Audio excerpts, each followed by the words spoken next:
Hello বন্ধুরা, চলে এসেছি রাতের ডিনার নিয়ে। তো আজকে রাতের ডিনারে এখানে ব্যাঙ্গালোরে আজকে প্রচণ্ড ঠান্ডা, 15 ডিগ্রি চলছে।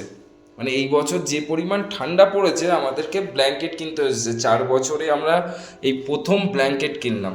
দেখো ঘরের দরজা বন্ধ, মানে দরজা খোলা যাচ্ছে না, এত হাওয়া দিচ্ছে। তো চলো কি কি রান্না করেছি।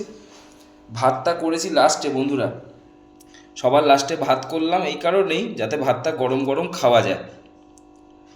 তো দুজনের ভাত বেড়ে নিয়েছি। আর এখানে করেছি আলু, নতুন আলু 25 টাকা করে কিনলাম আজকে। নতুন আলু দিয়ে, ভেন্ডি দিয়ে আর পেঁয়াজ দিয়ে ভাজা, কোনো ফোড়ন টোড়ন কিছু না, কাঁচা লঙ্কা দিয়ে ভাজা। এরকম ভাজাই বেশি ভালো লাগে। ভেন্ডিটা একদম কচি ভেন্ডি বন্ধুরা, পুরো গলে ফেটে গেছে দেখো।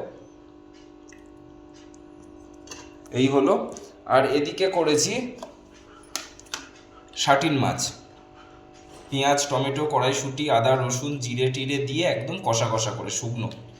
এই যে বন্ধুরা দেখো, এতে কিন্তু আলু টালু কিচ্ছু নেই, শুধু। তো এটাকে আমরা কলকাতায় শাটিন মাছ বলি, বাট ব্যাঙ্গালোরে এটাকে ভাঙড়া মাছ বলে। এখানে ওই কি 320-30 টাকা করে কেজি নেয়। খুব ভালো মাছটা, খেতে খুব ভালোই লাগে। আর এদিকে দেখো, এই যে সে মক্কেল এখন খাওয়া হয়ে গেছে, সে এখন এইসব করছে, দেখো পা নিয়ে পড়েছে। ঠিক আছে, তো চলো বন্ধুরা, টাটা।